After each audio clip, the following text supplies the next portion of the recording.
الرحیم الحمدللہ رب العالمین الصلاة والسلام علی سید الانبیاء والمرسلین قال اللہ تعالی وتبارک فی القرآن المجید والفرقان الحمید بسم اللہ الرحمن الرحیم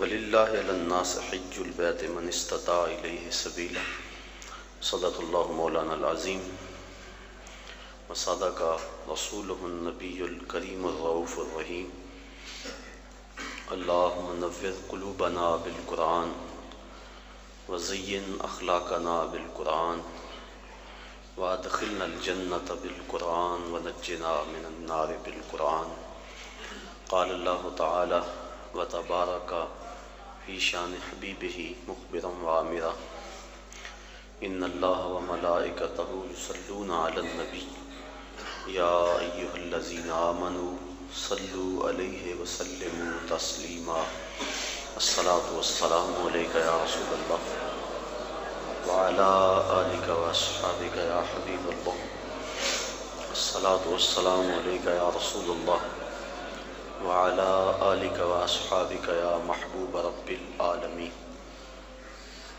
تمام حمد و ثنا، تعریف و توصیف اللہ جل مجدہ الکریم کی ذات پاک کے لیے، جو خالق کائنات بھی ہے اور مالک شش جہات بھی۔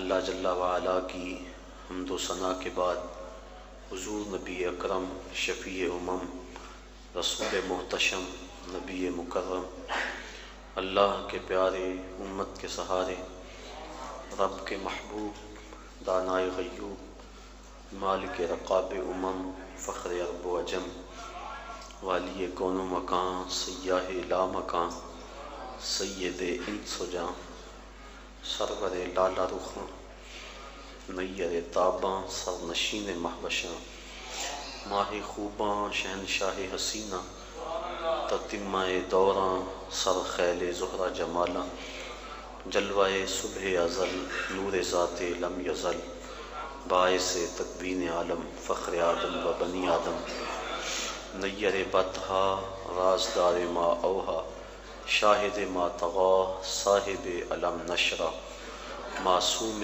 آمنہ احمد مجتبیٰ حضرت محمد مصطفیٰ صلی اللہ علیہ وسلم کے حضور ناز میں اپنی محبتوں عقیدتوں اور ارادتوں کا خراج پیش کرنے کے بعد انتہائی واجب الاحترام ذوی الاحتشام برادران اسلام السلام علیکم ورحمۃ اللہ وبرکاتہ۔ موسم حج ہے اور گلی گلی سے اہل محبت کے قافلے سوئے حرمین روانہ ہو رہے ہیں۔ اللہ تعالیٰ جل شانہ نے قرآن مجید فرقان حمید میں ارشاد فرمایا کہ لوگوں پر اللہ کے لیے بیت اللہ کا حج لازم ہے جو کوئی راستے کی استطاعت رکھے۔ حج لغت میں قصد کو کہتے ہیں، اصطلاح شریعت میں مخصوص ارکان کی ادائیگی کے لیے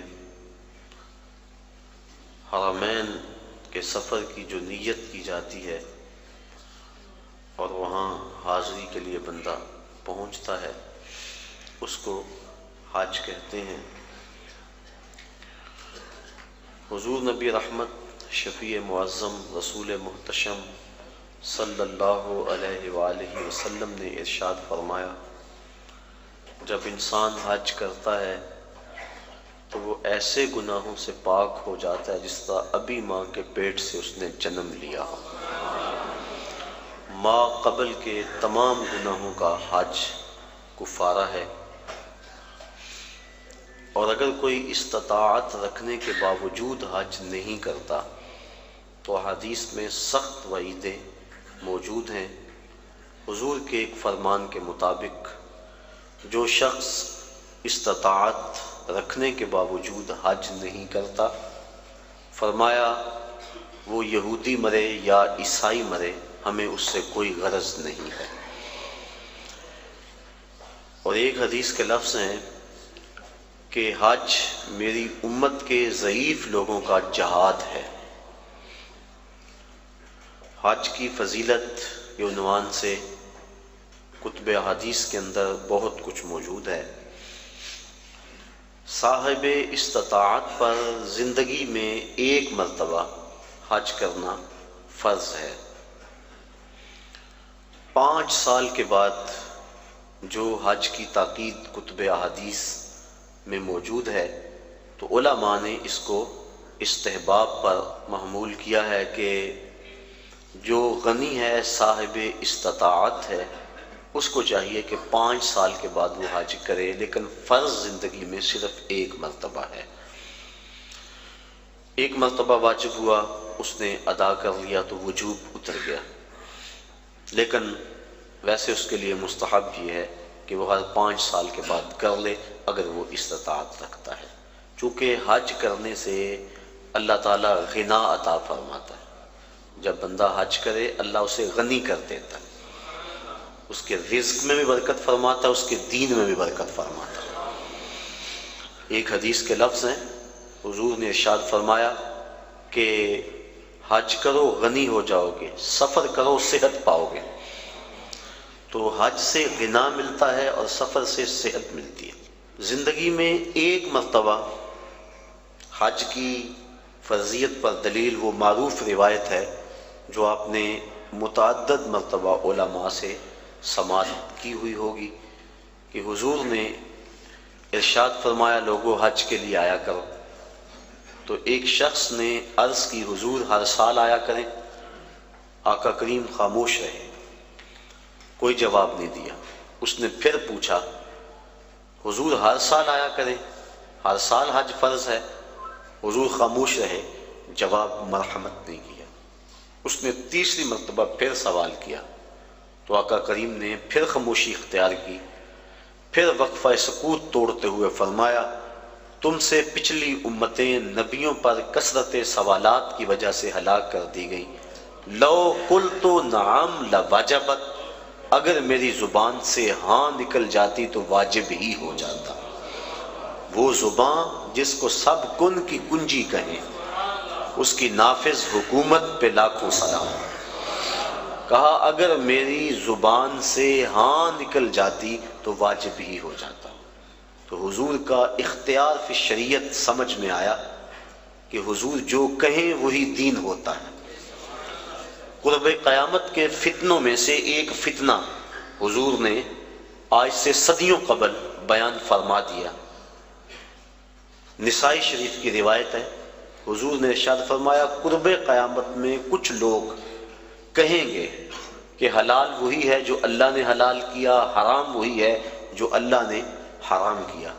فرمایا انما اوتیت القرآن ومثلہ معہ، مجھے قرآن بھی دیا گیا اور قرآن جتنے اور علم بھی میرے سینے میں رکھ دیے گئے۔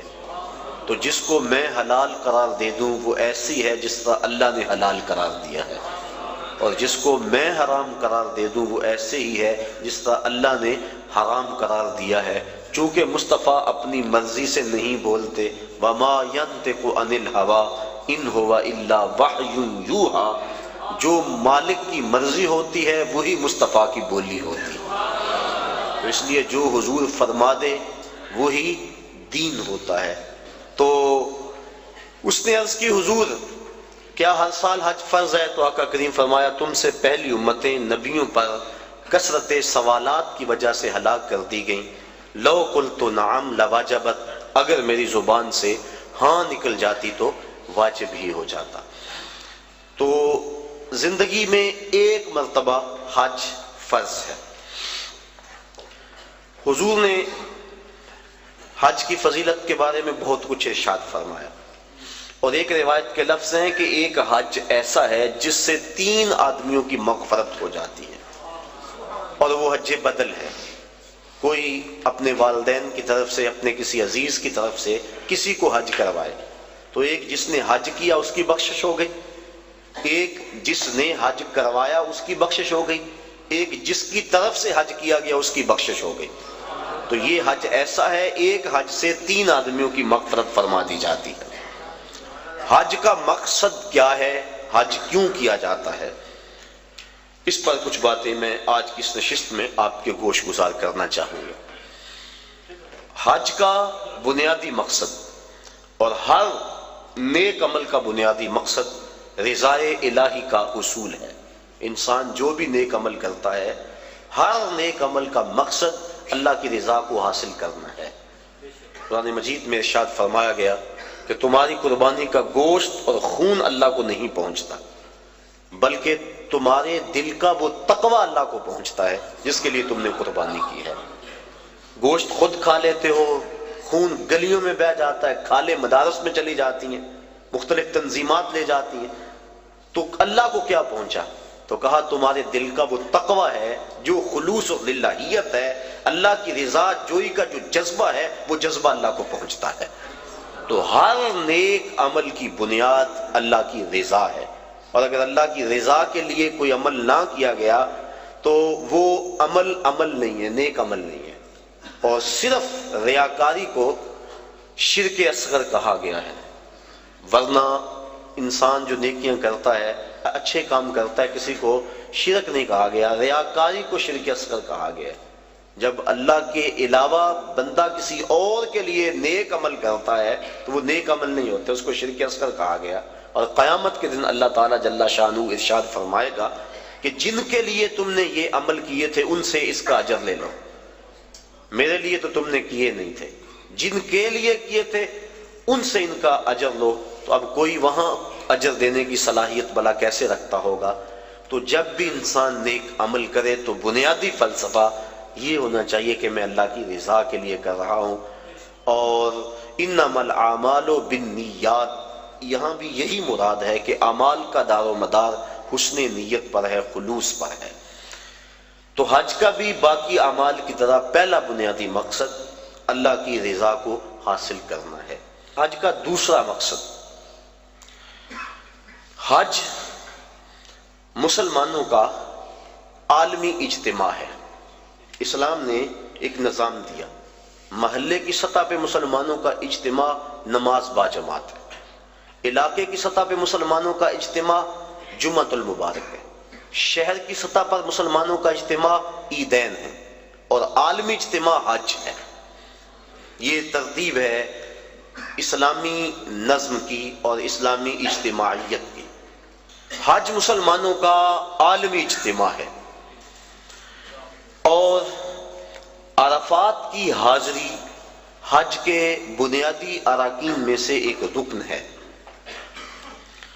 کہ چاہے چند لمحوں کے لیے عرفات میں آپ جائیں تو پھر حج ہوگا، اگر عرفات کی حاضری نہ ہو سکی تو حج ادا نہیں ہوگا۔ تو عرفات کے اندر یوم حج کو خطبہ دیا جاتا ہے جس کا سننا مسنون ہے۔ تو خطبہ حج کے اندر مسلمانوں کے عالمی اجتماع کو امام حج، امیر حج کا منصب ہے کہ جو مسائل درپیش ہیں ان مسائل کی روشنی کے اندر ان کی رہنمائی کریں۔ حضور نبی رحمت صلی اللہ علیہ وآلہ وسلم کا خطبہ حج ہمارے سامنے ہے۔ اس وقت جو حالت ہے مسلمانوں کی وہ کسی سے مخفی نہیں، اور حج کے موقع پہ چاہیے تو یہ کہ امیر حج پورا سال محنت کرے، اپنی ٹیمیں مختلف علاقوں میں بھیج کر تجزیہ کرے کہ مسلمان اس وقت پوری دنیا سے پیچھے کیوں رہ گئے ہیں، اور جو سازشیں کرنے والے اہل اسلام کو ہر وقت ظلم و جبر کی چکی میں پیس رہے ہیں تو ان سے چھٹکارا کیوں کر ممکن ہے۔ تو وہ پوری دنیا کے آئے ہوئے نمائندوں کو پورے سال کا لائحہ عمل دے کہ تم نے اپنے اپنے علاقوں میں جا کے یہ کرنا ہے اور اس پیغام کو آگے لوگوں تک پہنچانا ہے۔ پھر پورا سال اس کی نگرانی ہوتی رہے، اور سال کے بعد تجزیہ کیا جائے کہ کمی بیشی کیا ہے، کتنے فوائد ہوئے اور کہاں تک ہم نے اپنا ہدف حاصل کیا، اور ترمیم و تنسیق کے ساتھ نیا منصوبہ، نیا لاہ عمل لوگوں کے سامنے رکھا جائے، اور دنیا کے کونے کونے سے آئے لوگ حرم کے اس تحفے کو اپنے ساتھ لے جائیں اور پوری دنیا پر پھیلا دیں۔ جب سے برٹش گورنمنٹ کی نو آبادیاتی وزارت کے جاسوسوں نے سلطنت عثمانیہ کو توڑا اور اسلام کی اجتماعیت پر چرکا لگایا، تو اسلام کا یہ جو نظام ہے یہ کافی حد تک کمزور پڑ گیا۔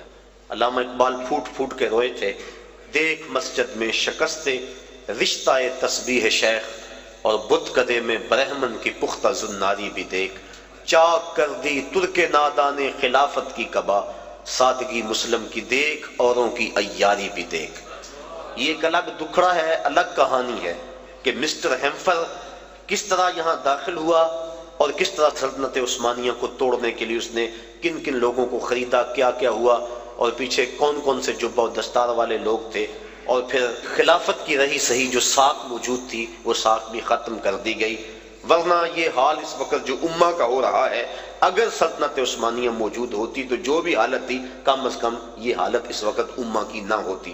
تو یہ باقاعدہ منصوبہ بندی کے ساتھ ایسا کیا گیا، اور اس وقت ہم پوری دنیا میں 56 ملکوں میں اور مختلف گروہوں، زبانوں، نسلوں، فرقوں میں بٹے ہوئے ہیں، اور ہماری طاقت یکجا نہیں ہو پا رہی، اور اتنی کثرت کے باوجود ہمیں ویٹو کا حق بھی حاصل نہیں، اور دنیا میں جس کار مذلت میں ہم گرے ہیں العیاذ باللہ، اسی کشتی کو ہے خوف تلاطم صد ہے منہ موڑ دیے تھے جس نے بڑھتے ہوئے طوفانوں کے۔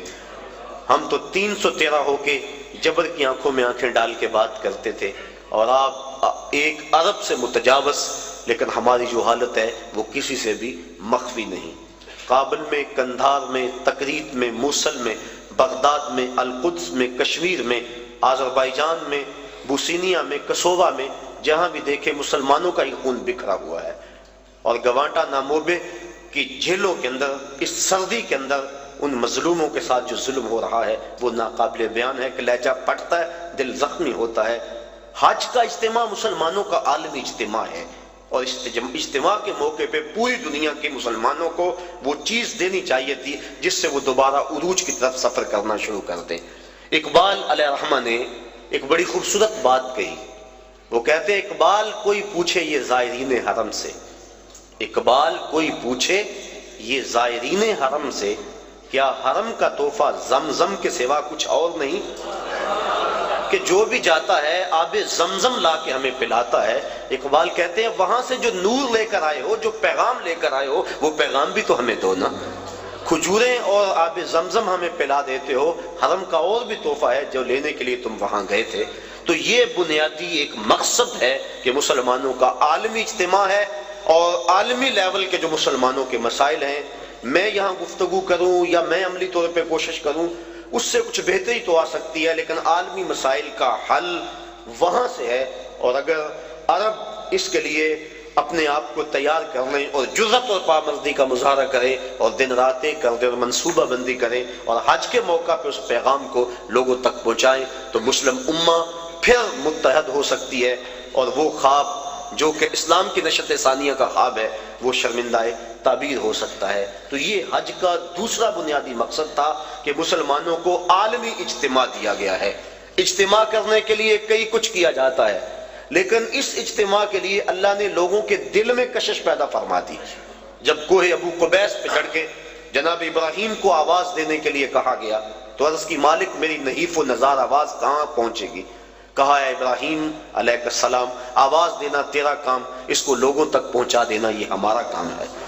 اور پھر ماں کے شکم میں اور باپ کی سلب کے اندر تک اس آواز کو پہنچا دیا گیا، اور جس نے اس آواز کو سنا آج لبیک لبیک کہتا ہوا شوق و مستی میں دوڑتا ہوا حرم کی طرف بڑھتا چلا جا رہا ہے۔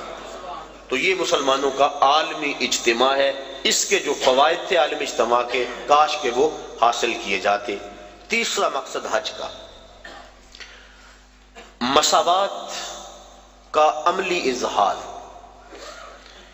اسلام کی بنیادی تعلیمات میں سے ایک تعلیم مساوات ہے کہ سب لوگ برابر ہیں، رنگ و نسل کی بنیاد پر، دولت افراد کی کثرت کی بنیاد پر کسی کو کسی پہ فضیلت نہیں دی جا سکتی۔ ان اکرمکم عند اللہ اتقاکم، جو زیادہ تقوی کا نور اپنے سینے میں رکھتا ہے وہ زیادہ عزت والا ہے۔ یہ اسلام کا وہ بنیادی درس اور سبق ہے کہ جس سے شکستہ دل لوگ، درماندہ لوگ، غریب طبقہ، غلام لوگ اسلام کی طرف ان کا میلان ہوا اور کھچے چلے آئے، ان کو ان کے حقوق اسلام نے دیے۔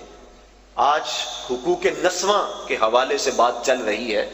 میں نے پچھلے دنوں کے اندر ہمدرد حال کے اندر ایک فورم پہ کہا تھا کہ دنیا کے بڑے بڑے دانشور اور دنیا کے بڑے بڑے مذاہب اور مغرب جو آج عورتوں کو حقوق دینے کی بات کرتا ہے، اگر تاریخ میں ہم تاریخ کے جھرونکوں سے جھانک کے دیکھیں تو یہ تو عورت کو انسان ماننے کے لیے تیار نہیں تھے۔ افلاطون کا فلسفہ پڑھے، وہ کہتا ہے یہ از قبیل جن سے انسان ہی نہیں، انسان کی ضرورت خدمت اور کفالت کے لیے پیدا کی گئی ہے، ہم شکل بھی انسان کی ہے، انسان نہیں ہے۔ اور کسی نے کہا کہ یہ بدی کا سر چشمہ ہے، کسی نے اس کو اللہ کے قرب کے راستے کی سب سے بڑی رکاوٹ گردانا، اور کسی مذہب نے اس کے قتل کو جائز قرار دیا۔ یونانیوں کا فلسفہ پڑھ لیں، عیسائی دنیا آج جو دعوے کرتی ہے عورتوں کو حقوق دینے کی، 90,000 عورتوں کو عیسائی دنیا نے زندہ جلایا ہے۔ ان کی تاریخ بڑی شرمناک ہے۔ تو کس نے حقوق دیے عورت کو؟ کون عورت کے حقوق کا محافظ ہے؟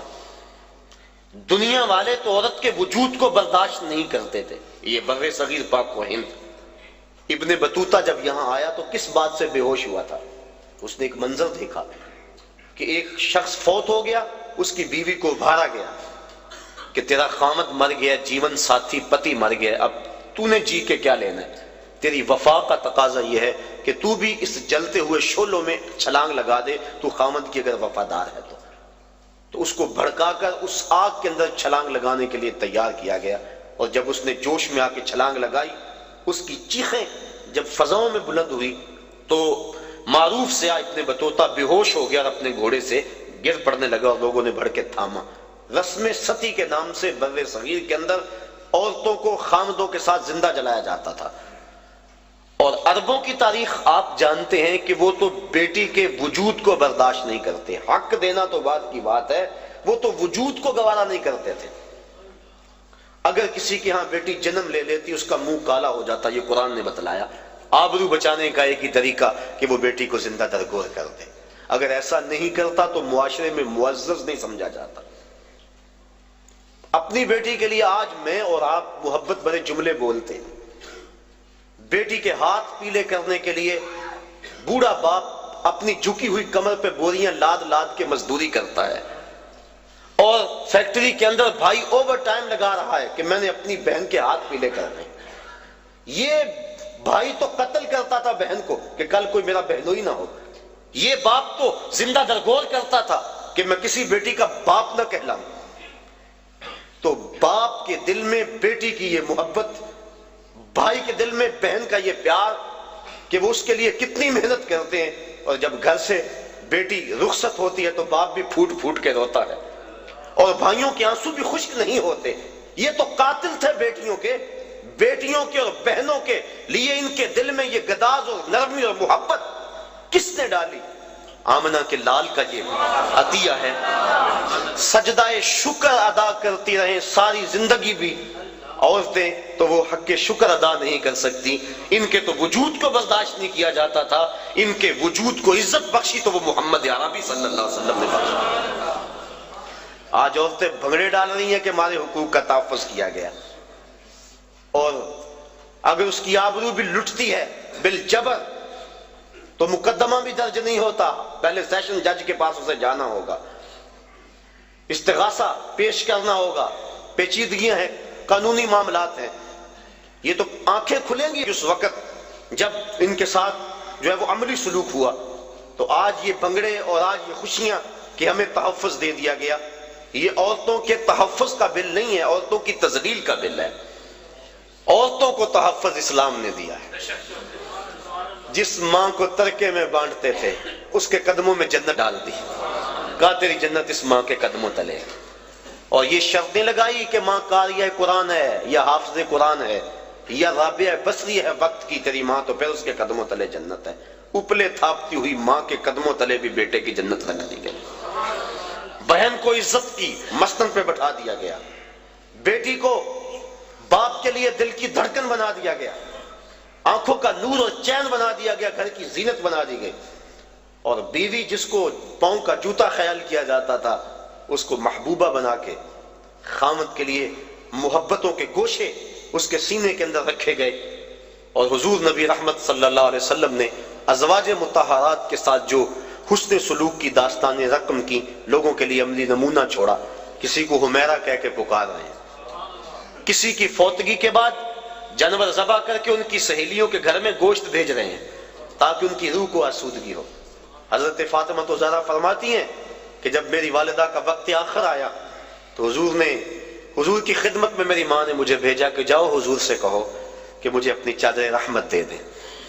میں حاضر ہوئی، عرض کی. حضور نے کہا کہ بیٹا اپنی ماں سے پوچھو نا چادر کیا کرنی ہے. میں پوچھنے آئی تو حضور بھی پیچھے آ گئے.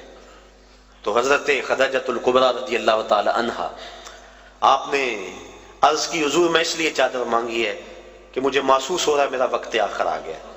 میری آرزو یہ ہے کہ اس چادر میں مجھے کفن دیا جائے. اب سنیے حضور کے لفظ. عورتوں کے حقوق کی بات کرنے والے اس بلندی پہ سوچ بھی نہیں سکتے. جب حضور کی زوجہ محترمہ نے چادر مانگی تو آقا کریم کی آنکھوں سے آنسو چھلکنے لگے اور پھر فرمایا اے خدیجہ تو نے تو چادر مانگی ہے، لو اردت جلدی لا آتیتک، اگر تو میری جلد بھی مانگ لیتی میں وہ بھی پیش کر دیتا. یہ اسلام کے دیے ہوئے حق ہے. اللہ اکبر. تو بات کر رہا تھا کہ اسلام نے کمزور طبقوں کو ان کے حق دیے ہیں. یہ ایک الگ مضمون ہے کہ غلاموں کو ان کے حق دیے، غریبوں کو حق دیے، یتیماں کو حق دیے، یہ الگ مضمون ہے. یہ چونکہ کرنٹ ایشو ہے اس وقت، اس پر میں نے تھوڑی سی بات آپ کے سامنے رکھی.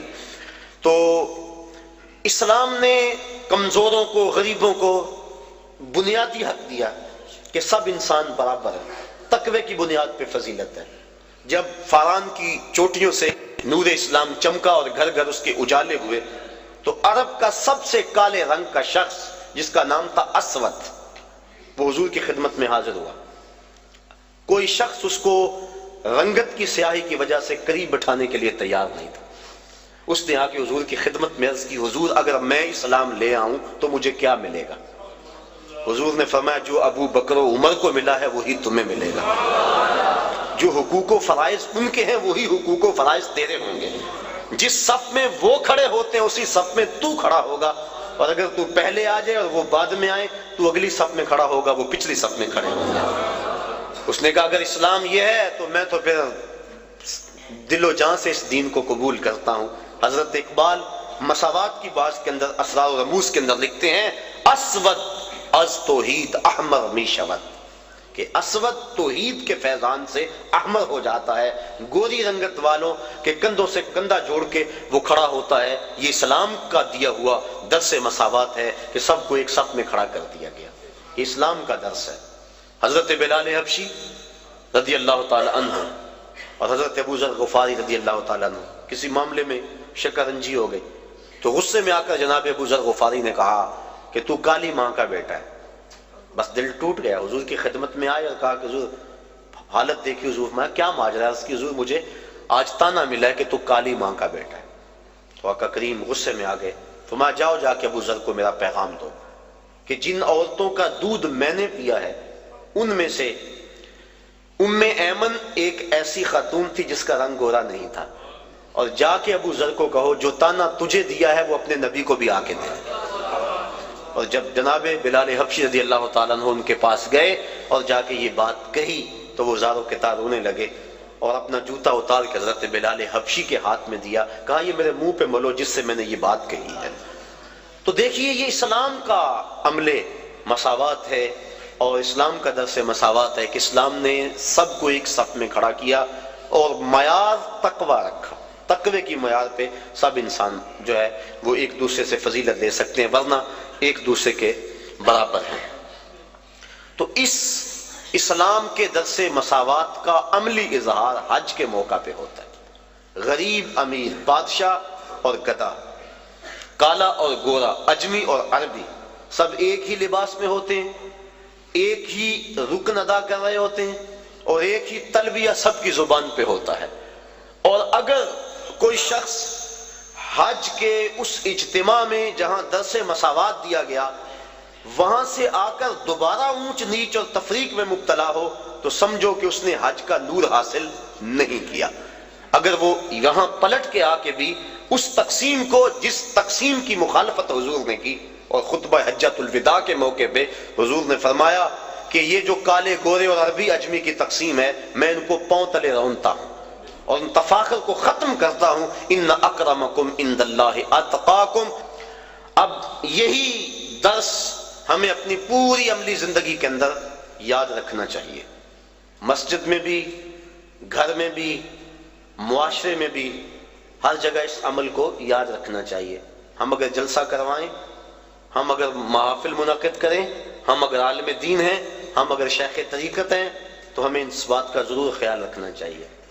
کسی دور میں معزز وہ خیال کیا جاتا تھا جس کی اولاد زیادہ ہوتی تھی، تاریخ عرب پڑھے، اور اس وجہ سے 100 شادیاں کیا کرتے تھے. وہ اسلام نے 4 شادیوں کی حد بندی کر دی کیونکہ آدمی سے آگے حق نہیں ادا کر سکتا. اور پھر دور بدلتا گیا. یہ جو موجودہ دور ہے، اس دور میں عزت کا معیار کثرت دولت سمجھ لیا گیا ہے. ہمارے اشتہار دیکھ لیں، معززین شہر، اس کی فہرست پڑھیں تہجد گزار نہیں ملیں گے. اس کی فہرست پڑھیں تو تقوی کے اعلیٰ معیار پہ جو لوگ ہیں لیکن ہیں غریب، وہ نہیں ملیں گے. دولت مند لوگ معززین شہر کہلاتے ہیں. اور بدقسمتی یہ ہے کہ ہم اپنی محافل کے اندر بھی ان کو ہی ترجیحی بنیادوں پہ آگے بٹھاتے ہیں کہ اس کے پاس دولت زیادہ ہے. یہ اسلام کا جو عملی درس ہے مساوات کا، یہ اس کا قتل عام اسٹیجوں پہ ہوتا ہے. پیر صاحب کے قریب بھی وہی ہوتا ہے جس کے پاس دولت زیادہ ہو، اور جو غریب ہوتا ہے اس کو کہا جاتا ہے پیچھے بیٹھ جا اور 1.25 لاکھ مرتبہ یا حیو یا قیوم پڑھ. اس کو وظیفے پہ لگا دیا جاتا ہے اور امیر اسٹیج کی زینت ہوتا ہے. رسول کریم کا نام سن کے جس کی آنکھوں سے آنسو چھلکتے ہیں اور حضور کی محبت میں جو تڑپتا ہے، سحری کے وقت اٹھ کے تہجد پڑھتا ہے اور پھر اشراق پڑھ کے مزدوری پہ چلا جاتا ہے، رزق حلال کماتا ہے، نمازوں کی کوتاہی نہیں کرتا، اپنی زبان کی حفاظت کرتا ہے، نظر کی حفاظت کرتا ہے، وہ تو جوتیوں پہ بیٹھے. اور جو اسمبلیوں کے اندر اسلامی حدوں کا مذاق اڑائے اور جس کے بارے روز ہم نماز میں کہہ چکے ہیں وَنَخْلَعُ وَنَتْرُكُ مَن يَفْجُرُكَ، اے اللہ جو تیرے حکموں کو توڑے گا ہم اس سے قطع تعلق کریں گے. اس کو ہم اسٹیج کی زینت بنائیں کہ یہ ایم پی اے صاحب ہیں، یہ ایم این اے صاحب ہیں، یہ دولت مند ہیں، اس کے پاس دولت کے انبار موجود ہیں. میں دولت سے نفی نہیں کر رہا، دولت عثمان ہو، دولت قارون نہ ہو، لیکن معیار اگر دولت ہوگا تو پھر غریبوں کا استحصال ہوگا. اور اسلام نے اس استحصالی نظام کے خلاف ہی تو جنگ کا اعلان کیا ہے. تو یہ مساوات کا درس حج کا درس ہے.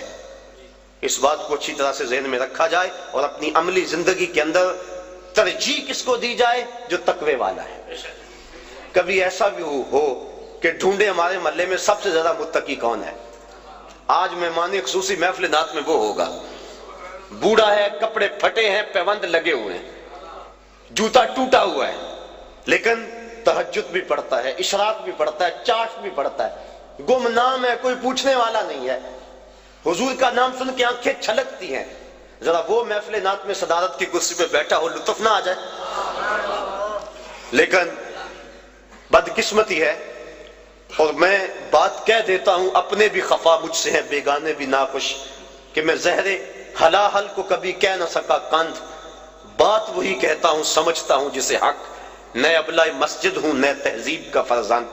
کبھی ایسا بھی ہوتا ہے کہ آج جو محفل نعت میں مہمان خصوصی ہے کل وہ شراب خانے میں تھا، اور ہم اس کے لیے نہ کیا کیا زمین و آسمان کے کلابے ملا دیتے ہیں. خدا را یہ ظلم اللہ کے گھر میں نہ کرے.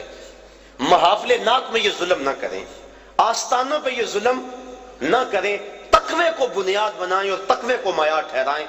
تو جب تقوی کو معیار بنائیں گے تو دیکھنا کہ کس طرح تقوی میں دوڑ لگتی ہے۔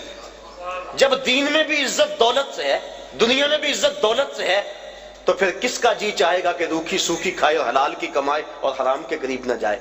جب پیر بھی عزت دولت کو دیتا ہے، مولوی بھی عزت دولت کو دیتا ہے، شیخ بھی دولت کو عزت دیتا ہے، معاشرہ بھی دولت کو عزت دیتا ہے، تو جہاں عزت ہو انسان وہاں لپکتا ہے۔ یہ فطرت ہے انسان کی۔ کبھی آپ نے دیکھا ہو بارش ہو نا، پاؤں پھسل جائے اور بندہ گر پڑتا ہے، تو یہ بعد میں دیکھتا ہے کہ مجھے چوٹ لگی ہے یا کہ نہیں لگی، پہلے دیکھتا ہے مجھے کسی نے دیکھا تو نہیں۔ یہ فطرت ہے انسان کی، اسے اپنی عزت اپنی جان سے زیادہ عزیز ہے۔ تو جہاں عزت ملتی ہے وہاں بڑھتا ہے۔ تو اگر اس کو یہ سبق دیا جائے کہ جس کے پاس دولت ہے اس کے پاس عزت ہے، تو دولت کی دوڑ لگے گی۔ اور اگر معاشرے میں علماء، مشائخ، ذمہ دار لوگ یہ شعور دیں گے کہ جس کے پاس تقوی کا نور زیادہ ہے وہ معزز ہے، تو دیکھنا مسجدوں کی رونقیں بڑھتی ہیں یا کہ نہیں بڑھتی۔ تو یہ اسلام کا عملی درس ہے حج کے موقع پہ مساوات کا۔ حج کا چوتھا مقصد، یہ جو گفتگو ہے، یہ جو مضمون ہے، یہ تفصیل طلب ہے۔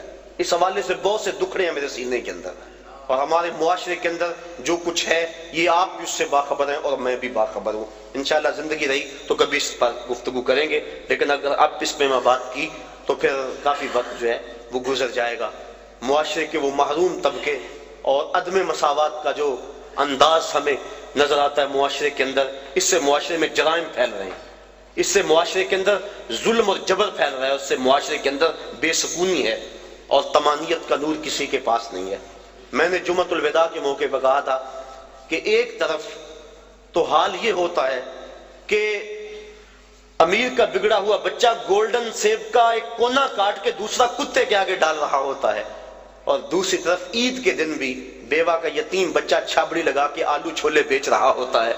تو جس معاشرے میں یہ تقسیم ہو اس معاشرے میں روشنی کیسے آ سکتی ہے، اس معاشرے میں نور کیسے آ سکتا ہے؟ میرے آقا تو یتیم کو سینے سے لگاتے ہیں، اس کو نیا لباس بھی دیتے ہیں، عزت بھی دیتے ہیں، اور ساتھ یہ بھی کہتے ہیں بیٹا کیا تو پسند نہیں کرتا کہ محمد تیرا باپ لگے اور عائشہ تیری ماں لگے اور فاطمہ تیری باجی لگے؟ پھر جب وہ انگلی تھام کے حضور کی چلتا ہے تو وہ کہتا ہے کہ تھا تو یتیم لیکن مزہ آ گیا مصطفیٰ کی انگلی تھامے جا رہا ہے۔ تو اگر ہم پسے ہوئے طبقوں کو عزت دیں گے اور انسانی وقار کو ملحوظ رکھیں گے اور اسلام کا جو مساوات کا درس ہے اس درس کو ہر صورت کو ملحوظ رکھیں گے، تو معاشرے کے اندر طمانینت ملے گی، غریب کو بھی سکون ملے گا اور امیر کو بھی سکون ملے گا۔ اور وہ لوگ قابل داد ہیں کہ جو دولت کی کثرت کے باوجود تکبر کی اس خصلت سے اور نمایاں ہونے کی اس آرزو سے مبرہ ہیں، ایسے لوگوں کی کمی بھی معاشرے کے اندر نہیں ہے۔ جگہ جگہ ہمارا بھی جانا ہوتا ہے، کچھ لوگ ایسے ہوتے ہیں کہ دولت کی کثرت کے باوجود ان کے اندر عجز، خاکساری اور انسانی ہمدردی کے جو جذبے ہیں وہ قابل داد ہیں، اور میں ان پہ جتنی بھی داد ان کو دوں کم ہے۔ اللہ تعالیٰ ان کی عزتوں میں مزید فراوانی عطا فرمائے۔ گلی گلی کوچے کوچے ایسے لوگ بھی بکھرے ہوئے ہیں۔ حج کا یہ تیسرا مقصد تھا مساوات۔ حج کا چوتھا مقصد ہمیں ہمارے ماضی سے جوڑنا ہے۔ ہمارا جو ماضی ہے، ہماری جو تاریخ ہے، اس سے ہمیں جوڑنا، یہ حج کا چوتھا مقصد۔ آپ دیکھ لیجئے، ملاحظہ کرنے پورے حج کو، ہم ملت خلیل سے اور ہمیں ماضی سے جوڑا گیا۔ طواف کعبہ ہے، پہلے چکر رمل کے لگائے جاتے ہیں۔ رمل کیا؟ جس طرح پہلوان اکھاڑے میں چلتا تھوڑا سا ٹہل ٹہل کے کندھے چکا کے، اس طرح طواف کرو، پہلے چکر رمل کے لگاؤ۔ اللہ کا گھر اور اکڑ کے چلے، لیکن تاریخ ڈھونڈی تو یوں ماجرا سامنے آیا کہ فتح مکہ کے دن کافر چھتوں پہ تھے، مسلمان شب و روز ہجرت مدینہ کے بعد جنگوں کی محنت، دین کے لیے تگ و تاز اور جد و جہد میں مصروفیت کی وجہ سے سخت کمزور تھے۔ کافروں نے کہا دیکھو مکے میں تھے تو آسودہ تھے، یہاں سے چلے گئے نا تو دیکھو کیا حال ہو گیا۔ آقا کریم فرمایا ذرا تم تھوڑا سا ٹہل کے چلو تاکہ انہیں پتہ چلے ہم ماڑے نہیں تگڑے ہیں۔ ان کو دکھلانے کے لیے اس انداز کے ساتھ پہلے چکر رمل کے لگوائے اللہ کے گھر کے سامنے۔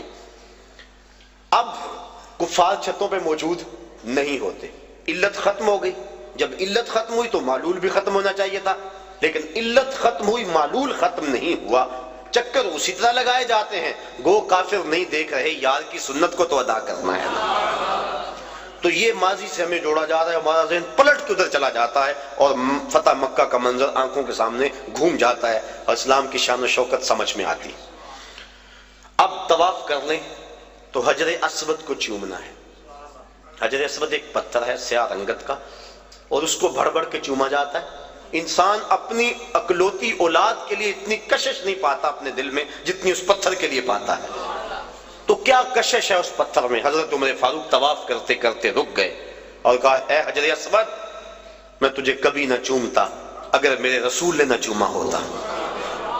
اب حجر اسود کے بعد آئے مقام ابراہیم پہ، آ کے 2 نفل پڑھے۔ اللہ تعالیٰ نے اس کو کہا کہ اس کو مصلی بنا لو، کیوں کہ اس پتھر پہ میرے خلیل علیہ السلام کے قدم لگے۔ میرے گھر کا طواف کر لیا، لیکن اگر محبت کی ریت سمجھتے ہو اتنی دیر تک طواف نہیں مانوں گا جتنی دیر تک تمہاری پیشانی وہاں نہ آئے جہاں میرے یار کے قدم آئے۔ کہ اس کو مصلی بنا لو، قریب نماز پڑھو، سیدھ میں نماز پڑھ لو، قریب نماز پڑھ لو، اس کے آس پاس جہاں تمہیں جگہ ملتی ہے نماز پڑھ لو۔ یہاں نماز پڑھو گے اللہ تمہاری نماز قبول کرے گا، حج بھی قبول کر لے گا۔ ذرا غور کیجئے، اسلام نے تو پتھروں سے دور نہیں ہٹایا، پتھروں سے ہٹایا ہے، پتھر توڑے گئے، لیکن حجر اسود بھی پتھر، مقام ابراہیم بھی پتھر، ان پتھروں کے نیڑے کیا جا رہا ہے۔ پتھروں سے دور کیا، ان پتھروں کے قریب کیا جا رہا ہے۔ کہا یہ وہ پتھر ہیں جس پہ کسی کے قدم لگے ہیں، کسی کے لب لگے ہیں، اس لیے ان پتھروں کے قریب کیا جا رہا ہے۔ اب آگے آئیے، چاہے زمزم پہ چشمہ پھوٹ رہا ہے، پانی کھڑے ہو کے پئیں، جو دعا مانگے پوری ہوگی، جس نیت سے پئیں پوری ہوگی۔ دنیا کے اوپر جتنے بھی چشمے جاری ہیں، وہ کشمیر میں ہو یا دنیا کے کسی اور خطے میں، وہ چشموں کو جاری کرنے والا کون ہے؟ اور چاہے زمزم کو جاری کرنے والا کون؟ سب چشموں کا خالق اور جاری کرنے والا اللہ۔ تو اس چشمے کو بھی اللہ نے جاری کیا، باقی دنیا کے چشموں کو بھی اللہ نے ہی جاری کیا، لیکن اس چشمے کا پانی کھڑے ہو کے پئیں، اس کا پروٹوکول ہے، اعزاز ہے۔ باقی چشمے بھی اللہ کے جاری کردہ، اس میں کیا خصوصیت ہے؟ اس لیے کہ اس چشمے نے اللہ کے نبی کے قدموں کے بوسے لیے ہیں، حضرت خلیل کے فرزند ارجمن حضرت اسماعیل کے بوسے لیے، ان کے قدموں کے بوسے لیے۔ اور جس نیت سے پیو، علماء کہتے ہیں اس نیت کو اللہ پورا فرما دیتا ہے۔ سین حرم میں بڑا ہجوم تھا، ایک بہت بڑے محدث آئے ہوئے تھے، لوگ ان کی زیارت میں بڑھتے تھے، رش بڑا تھا، جو مسافہ کرتا دھکا لگتا آگے چلا جاتا، پھر دوسرا آدمی آ جاتا۔ ایک آدمی نے دیکھا، اس کا جی چاہا کہ میں ان بزرگوں کے پاس چند لمحوں کے لیے بیٹھوں، چونکہ اللہ والوں کی صحبت بہت بڑی دولت ہے، اگر مل جائے تو غنیمت سمجھنا چاہیے۔ تو وہ چاہے زمزم پہ آئے، آب زمزم پیا، اور پھر ان بزرگوں کے پاس جا کے کہنے لگے ایک مسئلہ پوچھنے آیا ہوں۔ انہوں نے کہا پوچھو۔ کہا سنا ہے آب زمزم جس نیت سے پیو وہ نیت پوری ہو جاتی ہے، تو کیا یہ ٹھیک ہے؟ تو وہ محدث جن کے پاس ایک لمحہ بھی نہیں تھا، لوگ لائن میں آتے اور آگے جاتے، کہنے ہاں بالکل ٹھیک ہے۔ کہا پھر میں ابھی آب زمزم پی کے آیا ہوں، اور اس نیت سے پی کر آیا ہوں کہ آپ سے اللہ کے رسول کی 100 حدیثیں سنوں گا، یہ ہے میری نیت، اور ابھی میں پی کے آیا ہوں۔ تو وہ فرمانے لگے بیٹھ جا، پھر باقی کام بعد میں ہوں گے، پہلے 100 حدیثیں سن لیں۔ تو آب زمزم جس نیت سے پیا جائے وہ نیت پوری ہوتی ہے۔ کیا اعزاز ہے اس میں؟ کہ اس نے اللہ کے نبی حضرت اسماعیل علیہ السلام کے قدم چومے۔ آگے آجے صفا مروہ پہ۔ میں یہ عرض کرنا چاہ رہا ہوں، آج کا مقصد ہے ہمیں ماضی سے جوڑا جا رہا۔ صفا مروہ نصف میل کی دوڑ ہے، اور 7 چکر میں 3.5 میل بن جاتے ہیں۔ حاجی تھکا ہوا ہوتا ہے، لیکن اس کو یہاں حکم ہے دوڑنے کا، اور وہاں عجیب مستی میں لوگ دوڑ رہے ہیں، بچے بھی، بوڑھے بھی، جوان بھی، مرد و زن، جن سے دوڑا نہیں جاتا وہ ریڑیوں کے اندر ان کو ڈالا ہوا ہے، ان کو کھینچا جا رہا، وہ بھی دوڑ رہے ہیں۔ میلین اخضرین کے اندر تو جو ہے وہ عجیب سما ہوتا ہے، سروں کا سمندر نظر آتا ہے۔ دوڑنا بھی کوئی عبادت ہے، دوڑے جا رہے ہیں۔ مقصد کیا؟ حضرت حاجرہ تو اس لیے دوڑی تھی کہ ان کو بیٹے کے لیے پانی چاہیے تھا، حاجی کی بغل میں پانی کی بوتل ہوتی ہے، اور وہ تو اس لیے دوڑی تھی کہ بیٹے کے لیے پانی کی تلاش تھی، اور یہاں حاجی کے ساتھ بیٹا بھی دوڑ رہا ہوتا ہے، ماں بیٹا باپ بیٹا کٹھے دوڑ رہے ہیں، پانی کی بوتل بغل میں ہے لیکن دوڑ رہے ہیں۔ تو کیا یہ پانی کے لیے دوڑ رہے ہیں؟ نہیں۔ بیٹے کے لیے دوڑ رہے ہیں؟ نہیں، یہ تو محبوب کی ادا کو ادا کر رہے ہیں۔ اور حضرت حاجرہ نے اس وادی غیر ذی زرع کے اندر جس طرح جرأت و استقامت کا ثبوت فراہم کیا. آپ نے علماء سے سنا، تفصیل کا وقت نہیں، کہ جب جناب خلیل علیہ السلام سیدہ ہاجرہ کو چھوڑ کے واپس پلٹنے لگے تو یہ سحر کا وقت تھا. تو حضرت ہاجرہ بھر کے ان کا دامن تھام لیا. تمسکت بِأَزْيَالِهِ، دامن تھام کے پوچھنے لگی اس تنہائی اور غربت میں چھوڑ کے کہاں جا رہے ہو؟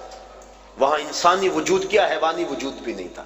مورخ اسلام افی جلندری اس جگہ کا نقشہ کھینچتے ہوئے لکھتا ہے وہ وادی جس میں وحشت بھی قدم رکھتی تھی ڈر ڈر کے، جہاں پھرتے تھے آوارہ تھپیڑے باد سر سر کے، جہاں پر گھاس اگتی ہے جہاں نہ پھول کھلتے ہیں، مگر وہ سرزمین ہے آسماں بھی جھک کے ملتے ہیں. محیط پہاڑوں میں دن کو ڈر لگے، عورت ذات اور معصوم بچہ گود میں، نہ پینے کے لیے کچھ ہے نہ کھانے کے لیے کچھ، نہ کوئی ہمسائیگی. عورت کا وجود. حضرت ہاجرہ کو حضرت ابراہیم علیہ السلام جب چھوڑ کے جانے لگے دامن تھام لیا، کہا اس تنہائی اور غربت میں چھوڑ کے کہاں جا رہے ہو؟ کوئی جواب نہ دیا. پھر قدم اٹھایا تو آگے بڑھی. پاک تینت خاتون نے پھر دامن پکڑا، کہا اس تنہائی میں چھوڑ کے ہمیں کہاں جا رہے ہو؟ لیکن جناب ابراہیم علیہ السلام کی آنکھوں میں آنسو تو ہیں لیکن جواب کوئی نہیں دیا. پھر قدم اٹھایا اور پھر دامن کو پکڑ کے کہا اس غربت و تنہائی میں چھوڑ کے ہمیں کہاں جا رہے ہو؟ میرا نونہال جو میری امیدوں کا چراغ ہے یہ ضائع نہ ہو جائے کہیں، اور یہاں پانی بھی نہیں ہے، اور میں عورت ذات، کہاں چھوڑ کے ہمیں جا رہے؟ حضرت خلیل علیہ السلام نے پھر جواب نہ دیا. تو حضرت ہاجرہ نے بات کو بھانپ لیا اور کہا کیا اللہ کا یہ حکم ہے؟ قال نعم، کہا ہاں. کہا پھر آپ جائیے، آپ خیر سے جائیے، اگر اس کا یہ حکم ہے تو وہ ہمیں ضائع نہیں ہونے دے گا. پھر ان پتھروں میں اللہ کی بندی حضرت ہاجرہ رکی، جہاں دن کو ڈر لگتا ہے، جہاں مردوں کے کلیجے اور پتے پانی پانی ہو جائیں، وہاں وہ خاتون رکی. عورت کا وجود، معصوم بچہ گود میں، تنہائی، غربت، کھانے کے لیے کچھ نہیں، پینے کے لیے کچھ نہیں، انسانی وجود کوئی نہیں، ہمسائیگی کوئی نہیں، حشرات الارض بھی نہیں پائے جاتے، زمین پہ گھاس بھی نہیں اگی ہوئی. اور رات کا لمحہ حضرت خلیل چھوڑ کے جا رہے، کہا جائیے آپ خیر سے جائیے، اگر اس کے حکم پہ چھوڑ کے جا رہے ہیں تو وہ ہمیں ضائع نہیں ہونے دے گا. اللہ اکبر. اللہ کی بندی حضرت ہاجرہ سلام اللہ علیہا نے جرأت اور عظیمت کی جو داستان رقم کی، اور پھر بیٹے کے لیے بے تابانہ دوڑ رہی ہیں، کبھی صفا پہ کبھی مروہ پہ، اللہ کے حکم کے لیے یہاں رکی. کہا میری بندی میرے حکم کے لیے تو نے حد کر دی. ایک عورت سے یہ تصور کہ وہ اس تنہائی اور غربت میں رہے، اور پھر اس اعتماد اور یقین سے خامد کو رخصت کرے کہ آنکھ کے گوشے کو بھیگنے بھی نہ دے، کہ یہ اللہ کا حکم ہے، تو اگر آنکھ کا گوشہ بھیگ گیا تو کہیں یہ نافرمانی نہ ہو جائے.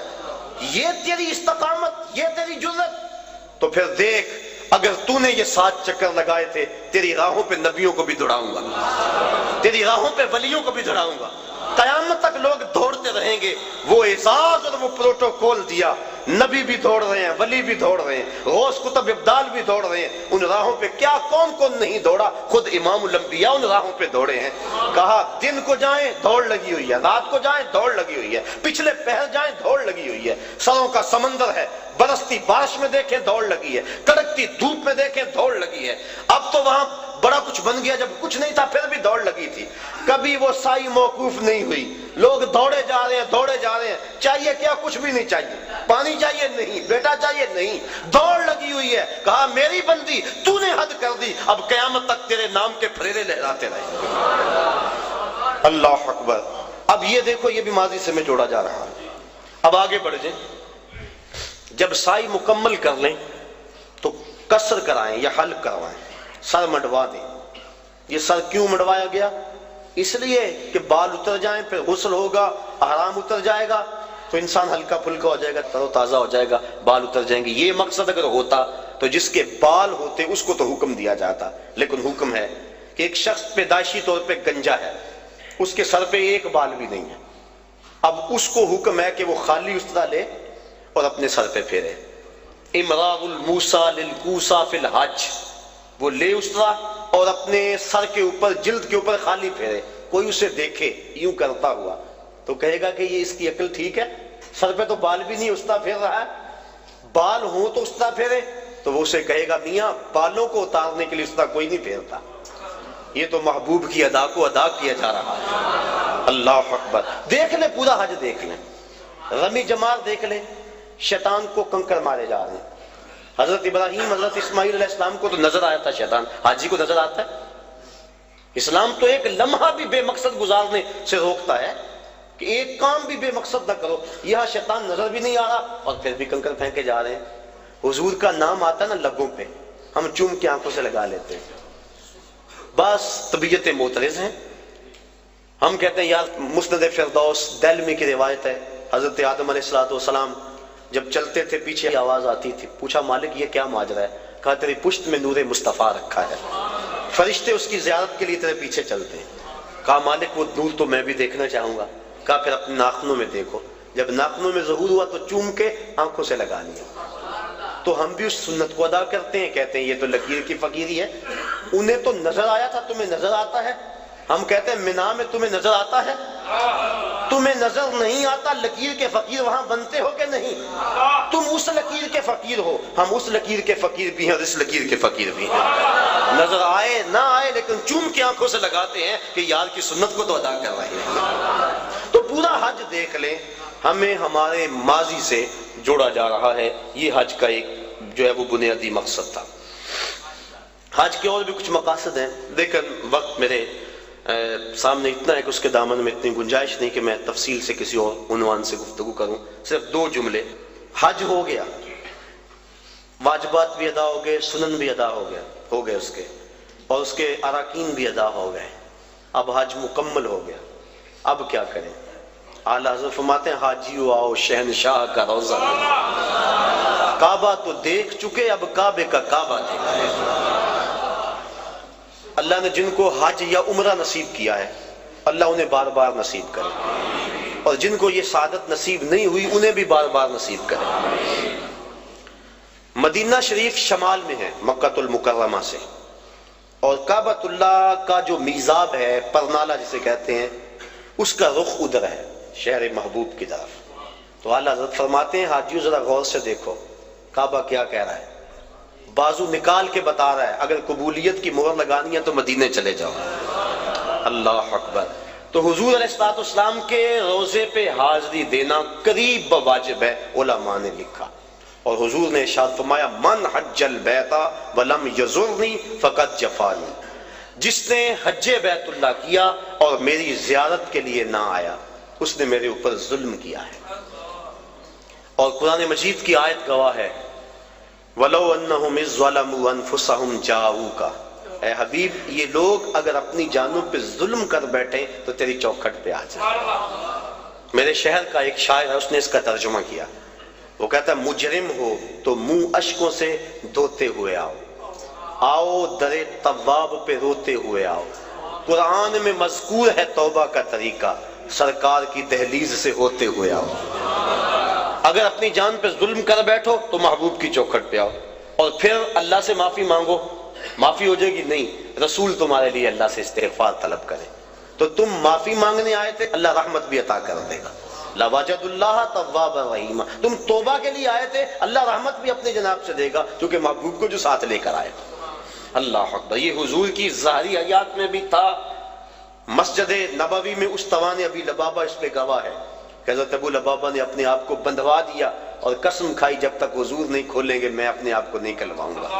اور پھر جب آیت نازل ہوئی تو حضور کے غلاموں نے کہا بشارت ہو تیرے گناہ معاف کر دیے گئے، رسیاں کھولنے لگے، کہا پیچھے ہٹ، جو حضور کھول لیں گے تو میں اپنے آپ کو کلواؤں گا۔ اللہ زندگی میں بھی تھا، اور اس پر علماء کا جزم ہے کہ انتقال ظاہری کے بعد بھی حضور علیہ الصلوۃ والسلام کے روزے پہ جا کے گناہوں کی بخشش کا سوال کرنا امت کو اس کا حکم ہے، اور جاؤکا کے اندر یہ بات داخل ہے۔ ابن کثیر مکی نے اس واقعہ کو بیان کیا ہے، الجامع لحکام القرآن کے اندر امام قرطبی نے بھی لکھا ہے، صاحب مدارک نے بھی لکھا ہے، اور بھی علماء نے کتاب الشامل کے اندر بھی بہت سارے درجنوں علماء نے، بلکہ مفسرین کی ایک جماعت نے اس بات کو بیان کیا ہے کہ حضرت امام عطبی رحمۃ اللہ تعالی علیہ کہتے ہیں کہ میں حضور کے روزے کے پاس بیٹھا تھا، ایک شخص آیا اور کہنے لگا کہ حضور میں اللہ کا یہ فرمان پڑھ کے کہ اگر اپنی جانوں پہ ظلم کر بیٹھو تو آپ کی چوکھٹ پہ آؤ، میں حاضر ہو گیا، اب میرے گناہوں کی بخشش چاہیے۔ اور اس نے 2 شعر پڑھے۔ امام عطا بھی کہتے ہیں کہ وہ فریاد کر کے چلا گیا، وہ چلا گیا تو میری آنکھ لگ گئی، آنکھ لگی تو مقدر جاگ اٹھا، حضور کی زیارت نصیب ہوئی۔ میں بتا چکا ہوں، میرے سامعین اس بات کو جانتے ہیں کہ حضور نے فرمایا جس نے مجھے خواب میں دیکھا اس نے مجھے ہی دیکھا، شیطان خواب میں آ کر بھی میری مثل ہونے کا دعویٰ نہیں کر سکتا۔ دوسری بات، حضور فرمایا جس نے مجھے خواب میں دیکھا من رانی فی المنام فسیرانی فی الیقظہ، وہ ان قریب جاگتے بھی دیکھ لے گا۔ تیسری بات، جس کے خواب میں حضور آئے حضور قصد اور مرضی سے آئے۔ اور چوتھی بات کہ خواب میں اگر کسی کو حضور نے کچھ عطا کیا تو وہ محض وہم اور گمان نہیں تھا، حقیقت تھی۔ اگر گوسیری کو چادر ملی صبح اٹھے تو کندھوں پہ موجود تھی۔ شاہ ولی اللہ محدث دہلوی فرماتے ہیں، اور یہ تمام مکاتب فکر کے نزدیک معتبر ہے، فرماتے ہیں کہ خواب میں میرے والد شاہ عبد الرحیم رحمۃ اللہ تعالی علیہ کو حضور نے اپنے 2 بال عطا کیے، جب صبح اٹھے تو سرانے پہ موجود تھے اور وہ ان کی زیارت لوگوں کو کروایا کرتے تھے۔ اور آپ فرماتے ہیں کہ جب اس صندوق کو ہم لے کے چلتے تھے جس میں وہ بال تھے تو بدری سایہ کیا کرتی تھی۔ تو حضور نے خواب میں اگر کسی کو کچھ عطا کیا تو وہ حقیقت میں عطا کیا، جو فرمایا وہ حق فرمایا۔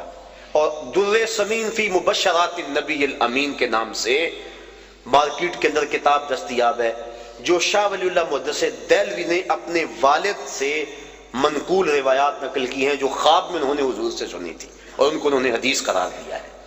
اللہ اکبر۔ تو امام عطا بھی کہتے ہیں کہ میں سو گیا مقدر جاگا، حضور کی زیارت ہوئی اور حضور نے فرمایا قم یا عتبی والحق الاعرابی فبشرہ بالجنہ، آیا تبھی اٹھو اور جو دیہاتی یہاں ابھی آیا تو اس کو ڈھونڈو، جب مل جائے تو میری طرف سے جنت کی بشارت دے دو۔ اور مدارک کے لفظ ہیں، مدارک کے لفظ کہ وہ شخص آیا اور آ کے بیٹھ ہی گیا، کہا جب تک بخشش نہیں ہوگی اٹھوں گا ہی نہیں، اور زاروں کے تار روئے جا رہے ہیں۔ تو وہاں لفظ ہیں فنودی من القبر انہ قد غفر لک، تو گنبد خضرا سے آواز آئی جا تجھے معاف کر دیا گیا۔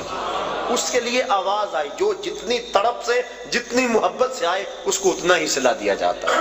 اور 555 ہجری کا واقعہ ہے، اور اس کو تمام مکاتب فکر کے لوگ اپنی کتابوں میں درج کرتے ہیں۔ کتاب المناسک میں لکھا گیا، زکریا سہارنپوری نے کتاب الحج میں لکھا، اور بھی بہت سارے لوگوں نے لکھا۔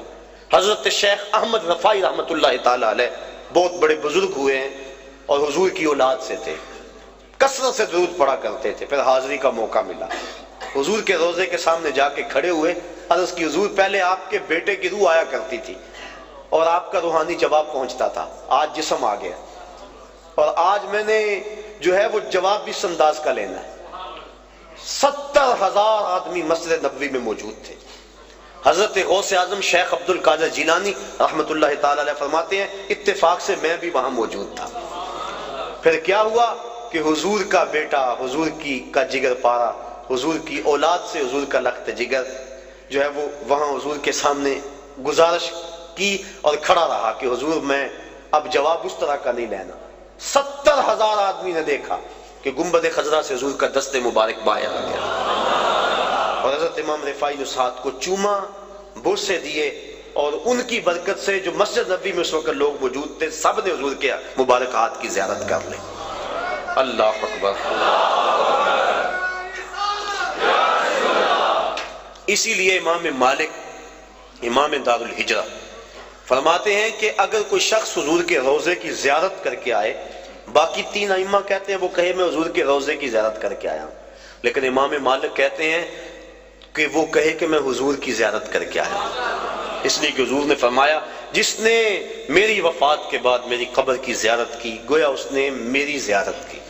اور حضور نے یہ بھی ارشاد فرمایا من زار قبری وجبت لہ شفاعتی، جس نے میری قبر انور کی زیارت کی میرے اوپر لازم ہے کہ میں اس کی قیامت کے دن سفارش کروں گا۔ تو آؤ سرزمین مکہ حرم الہی کے انوار بھی لوٹیں اور سرزمین مدینہ میں حضور کی رحمتوں کے سائے تلے بھی بیٹھے۔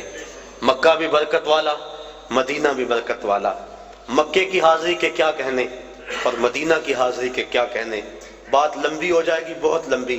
جب میں سفر حجاز کے لیے حاضر ہوا تو واپس لوگ ملنے کے لیے آئے تھے، بڑا لوگوں کو شوق تھا کہ ان سے داستان سنیں، میں نے جگہ جگہ ان دنوں کے اندر تذکرے مدینہ شریف کے اور حرم الہی کے کیے، تو دوست آ بیٹھے، وقت تھوڑا تھا، میں نے کہا کہ یار مختصر کہانی نہ سنا دوں، ایک تو لمبی کہانی ہے جو صدیوں پر پھیلی ہوئی ہے، تو ختم نہیں ہو سکتی، ایک ایک لمحہ صدیوں پہ محیط ہوتا ہے، اور ایک کہانی 2 لفظوں میں سناؤں۔ انہوں نے کہا چلو وہ بھی سنا دو، تو میں نے کہا کعبۃ اللہ پہ پہلی نظر بڑی مشکل ہے، اور روضہ رسول پہ آخری نظر بڑی مشکل ہے۔ تو یہ اس سفر کی داستان ہے، اس سفر کی کہانی ہے۔ اللہ مجھے آپ کو بار بار سفر حرمین نصیب فرمائے۔